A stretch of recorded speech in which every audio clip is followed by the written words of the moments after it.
the feeling that you have become crowned as the Mutya ng Davao for this year?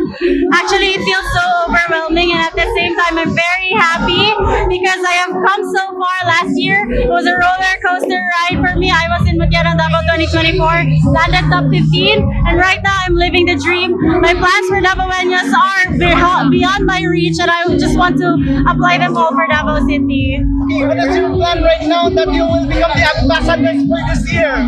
Well, of course, I will promote the city, and not just the city, all the people in the city that I care for.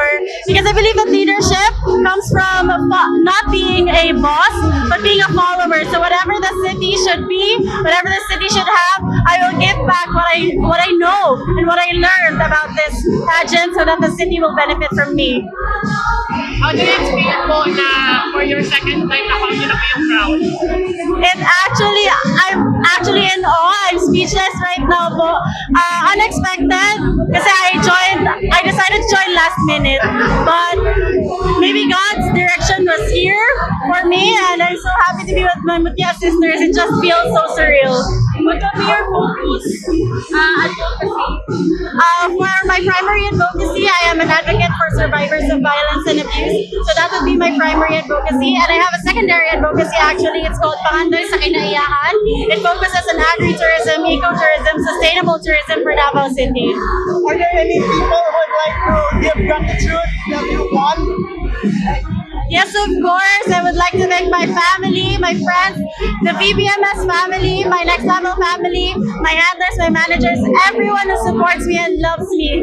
Thank you so much for your support. I wouldn't be here without you. Rebecca, given the platform of Mutya ng Davao, how will you use or what's going to be your role in making sure that fake news is not will not be there, and how will you influence that? Yes, so I'm also a communications graduate, so I would really like to impose to people that we should educate them. Fake news is everywhere and we cannot avoid it. It's really rampant these days, especially there's AI generated videos. We also have lots of posts from different people acting like news outlets. So the first thing that we should do with this influence and power that we have, I believe the Mutya sisters are also in on this. We should educate people so that they would be aware of what content they should consume and what content they should put away. How do you think your role as Mutya is very important in Davao City's political landscape? In Davao City's political landscape. Well, being a beauty queen or being a Mutya ng Davao is not just being a beauty queen. It also means that I have the power and influence to shape and mold other people's opinions. With that, I believe that my influence or my voice could also empower others to make their choices valuable, and that we should educate them on who to vote because it's also election time, and I can use that power. I wield the power to educate people on how to choose our politicians because they are not just there to be talking heads. They're there to serve us.